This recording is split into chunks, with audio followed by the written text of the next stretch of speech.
I want it to be a little sentimental because this is the part of the show that's going to lead us to a moment or two or three that's going to make a lot of sense as we take ourselves seriously. I just met Dwayne. In fact, it took me the third time I met him to know that that was him and remember his name. That's because I'm in a blur most of the time. It isn't that I messed up. It's just that when 5 people are asking me different things at once while I'm signing bookmarks for the woman whose name I've forgotten, now she's spelling it, it leaves me at times. That's why I like being on stage with a friend. There's nothing crowding me now, and we got a lot of room for this song. This is a song I did not sing at the big concert at the QIA. I played to 800 people, they turned several hundred away. I was so amazed and complimented, I'm still flying. If my feet hit the ground again, I'll remember I used to limp like an old man already. I'm learning to enjoy the little hurts and pains more now because I appreciate what causes them, having a night like this. This is a song I wrote for my dad. He's 93. And he's still with my mom, who's 93. And they've been together 74 years without the health product. They never heard of my life. They were just real lucky. We can better the odds today. But my folks are 93, and all my career my dad had virtually disowned me. He had so embarrassed himself over my nudity. My family was my mother. Now my dad and my mother, we're so close and so tight. I don't want to say it's because I wear pants now on a night like this, but I think it's because now they see the son they always believed in, and boy am I privileged to still have them while I can share that love from them and give a little back. This song I shared with my dad 1,000,000 years ago, but he never really remembered it because he was in such a stressed out situation for a month. He was traveling in his trailer with my mother while my wife and I were traveling in our trailer through the boonies of northern Canada where there was no escape from each other. And he was so nervous that he just would not be able to be with me comfortably. He wasn't.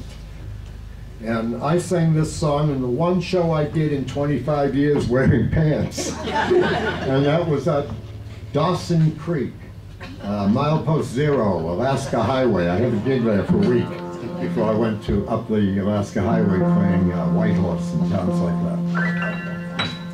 Boy, you add up my itinerary and you'll see why I haven't really been asked to host the Tonight Show or anything like that. I've known where all the people are watching it, but my day is coming. Jay Leno and I have known each other since he was 22. We've not spent 1 minute of our adult life together, being honest. But he called me 6 years ago because he never forgot sweet pie. I refused him.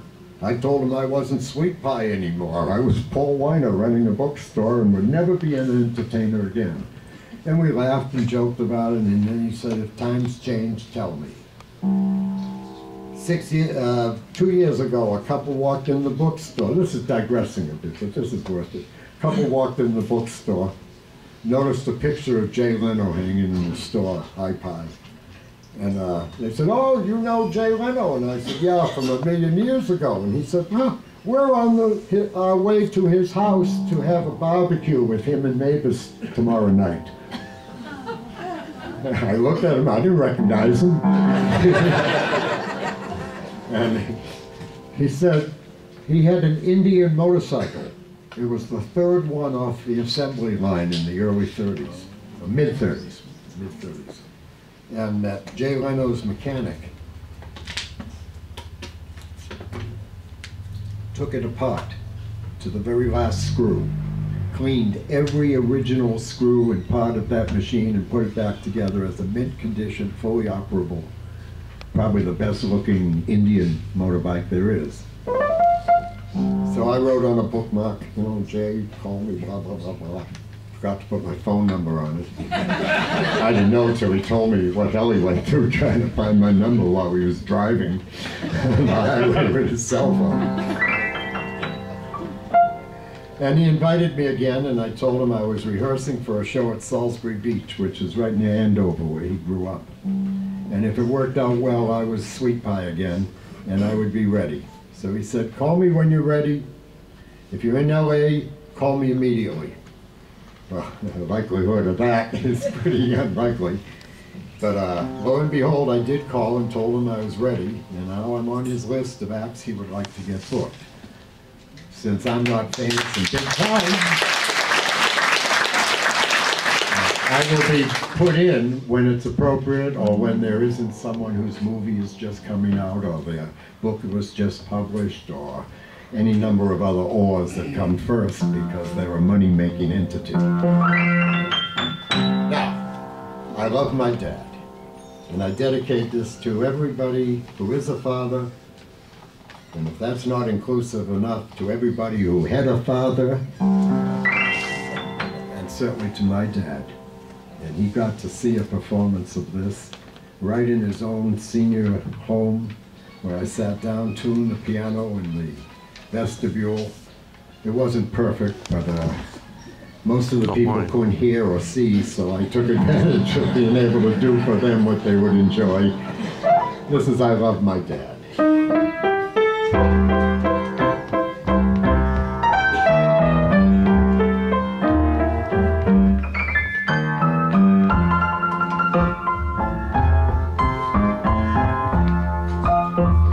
One of those gentle tunes.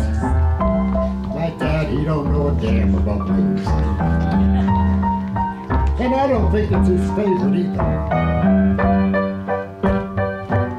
That's what I like about blues. Because when it comes from the heart, it touches hearts too.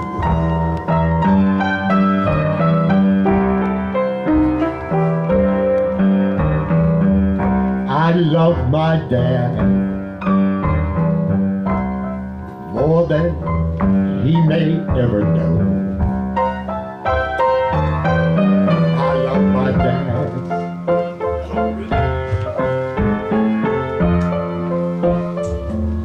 more than my song can show.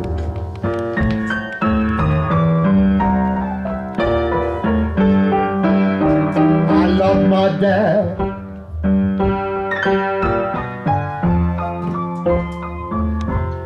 you know, it's hard to tell him so. Yes, it is. I love the way he holds my mother tight. Yes, I love the way he always treats her right.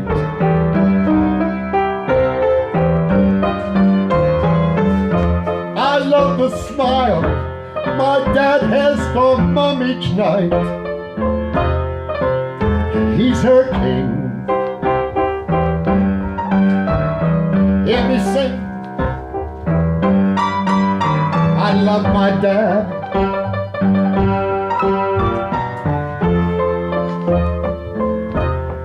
Thanks for everything. Thanks for everything.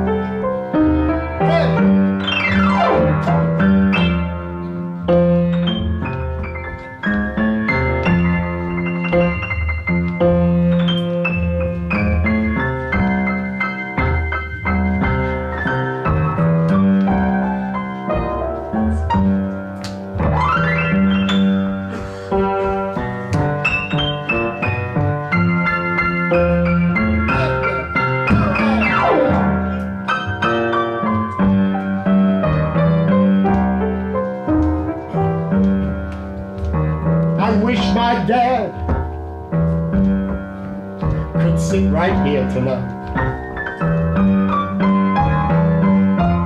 Watch what I do, and I know now he would be uptight. But you know dads, and you know how they can be. What they do, they help fill this world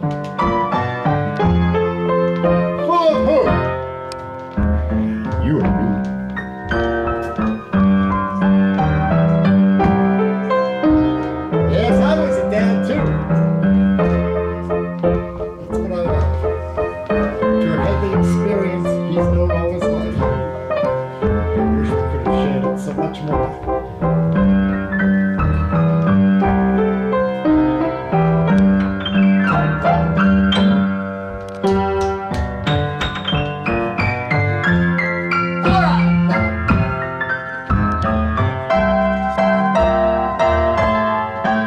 I love my dad. I love my dad. There, I've said it and I'm proud.